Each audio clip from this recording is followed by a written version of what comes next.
Okay, in this video we're going to talk about opening up a lead and the fields associated with leads and the tabs associated with those leads also.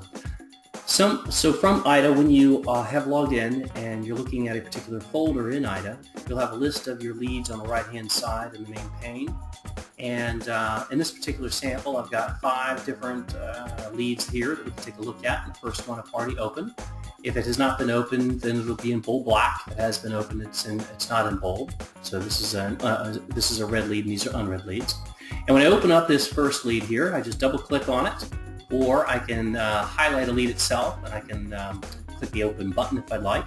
Most people usually are used to just double-clicking. So I'm going to open up this lead for George Burdell in Philadelphia, Pennsylvania. Then this is what we would call a lead card or data on that particular lead. So you can see there's a number of tabs here for different pieces of data associated with this particular person and or family. You've got your contacts tab, correspondence, appointments, attachments, sales data, lead data, and expenses. If you have other versions of IDA, you might actually have some additional tab choices over here. And at the top, anytime I make a change, I can hit save. I can print a copy of the lead card if I'd like as a PDF, which I can print out. I can move the lead to any folder or subfolder I wish by just clicking the move button and then hitting move. This, no matter what tab I'm on, gives me the basic information about the person in case I'm talking to a potential customer and I need to glance up to see who they are, where they are, and how old they are. And over here we have phone numbers associated with this particular person. As you can see, we've got one phone number listed. If there was another one listed here, I hit the save button, then that will appear in the drop-down also. If you have Skype installed, then it'll be Skype enabled. So there's a connection directly over to Skype from here that I can click on the phone number and it'll start dialing automatically, which will save me some time. On each one of the tabs, there should be an add button, so I can add contacts if I would like. I can add correspondence, add appointments, add attachments, and in sales data, there's not going to be any lead data, but underneath expenses, there would be. And in this particular case, let's say I wanted to add a spouse, then I would click the add button, and the first name and last name are the only things that are actually required here. So I might call this particular person Rosie Burdell. Okay, and I could have a different address with this person I would like, or a different email address associated with that particular person in the family versus the original primary. The default here is primary. I'm going to change this to a spouse, but I also have choices for son, daughter, or other. And I can put, of course, the birthday, height, weight, things like that, if I need that information, if that person wants to supply that information. And now you can see that this particular person shows up in my contact list. So I can also add any sort of children or other family relatives in here. Next over will be a map, Zava search, and white pages, and of course I can close the lead by clicking close. The map function, what that simply does is it populates the address associated with this person over to Google Maps so that I can see where that person actually is. This is a fake lead, so it's not going to be exactly accurate, of course, but if I'd like to pull that up, I can certainly do that. Okay, and the next item over would be Zava search in white pages. So let's say I have a bad phone number, and then I clicked on white pages as an example. What it would do is instead of me going to whitepages.com and putting in the first name and the last name of the person and their street address or zip code, I can just click on white pages and it'll automatically fill in the information and see if we can actually find a match to that. That actually does work pretty well, at least half the time, as far as verifying a phone number if a phone number is bad. And Zava search works very similarly. The next tab over will be correspondence. This is where I'm going to keep track of any sort of phone call communications. By clicking add, I can select whether it's a phone, emails, a different button here, meeting, or other. And so let's say this is a phone call. The default's going to be outbound. It can be outbound or inbound phone calls. I can select my time, or the default time would be right now. And then the result of the communication, let's say it was an answering machine, and then I can just simply in here put in my notes of left a message. Okay. If I actually spoke to somebody, then I could instead say success if I would like, and then potentially which person it was that I spoke to. And the person's name over here, as far as the defaults of the drop-downs, would be based on who the contact people are in that particular family. And hit add correspondence, and now you can see I've got a correspondence here added. If I wanted to send an email to this particular person, if I actually had an email address listed, let's say I have test@test.com listed, or an email address for George. Then underneath correspondence here, I could also send an email. I could pick a template that I'm going to do a drop down if I would like, or I can actually type in an actual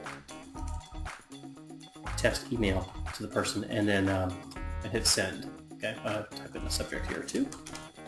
Okay, and then again, we'll keep a copy of that communication record in the correspondence history. If I need to make an appointment and put it in my calendar, I can do that also here. I can, underneath appointments, I would click add and schedule an appointment, and then of course that appointment would show up in my calendar.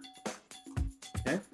The next tab over will be attachments. If there's any sort of attachment associated with the prospect, anything that they would like you to hold on to, you can certainly add that here.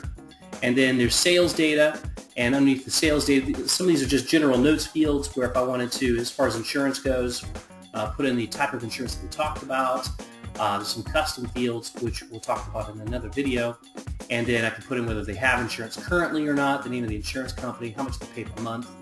And then if I sold a policy, select that it was sold, and then put in the type of policy, whether it was a health policy, long-term care, or any of these other choices that I have as defaults. The carrier that I sold this particular person, whether there's a membership with NASE or not, or another association. The sold date, monthly premium will calculate automatically. If this was $400 a month, it will calculate at 4,800 AV. And then non-agency sale is something outside of an agency. If I want to back this stuff out, then I'll need to change this back to nothing here and hit unsold. Okay. So once I save that, then that would actually change over the information that I would have on my main page as far as the pie charts go. And then underneath lead data, this will give you my general information. Not going to use this a heck of a lot other than lead number, the type of lead, the entry date, what type of source it came from, how much the lead cost. If I need to opt somebody out, that would be here. So let's say George Burdell sent me an email saying, please don't send me any more emails again in the future. Even no matter what automated emails that I would have, which is in a different video on how to set those up, have any type of automated emails or any type of emails at all, no matter what I do to this person, if I have opt-out selected, then he'll never get any emails whatsoever. So this is a manual setting here. And then, of course, these are some custom data fields, which we'll talk about later. This is actually custom data field number 1 and custom data field number 2, which I personally have changed so that it shows, so I can put in a policy ID number and the effective date of the customer. I can also rank this person if I would like. And then there's a notes field for any additional notes. Most people typically don't use this for storing information on the customer. They usually keep that underneath the correspondence. But what would happen here is if you have a lead source that actually has some notes from the customer, this is typically where this would automatically populate. And then the workflow, if I have another IDA user or Cloudia user in the United States that I know of, I could actually put in their username and select whether I want to include the correspondence history or not and hit send.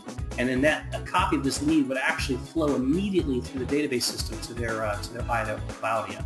So let's say that I am talking to this person about selling them a health insurance policy, and the individual indicates that he might have an interest in auto insurance, and I personally don't work with auto insurance, but I have a friend of mine who does. Then if they use IDA or Cloudia, then I can just simply put in their username here and hit send, and then they will get a copy of this lead. If I click yes on include correspondence, then not only would they get a copy of the lead, but they would also get all of the records underneath the correspondence history so that they could actually know what past communications were with that customer. And then underneath expenses, if I have any expenses associated with a customer, then I can add those here too. So if I had any miles that I drove or bought some coffee or lunch or something like that, then I can actually add that information here too.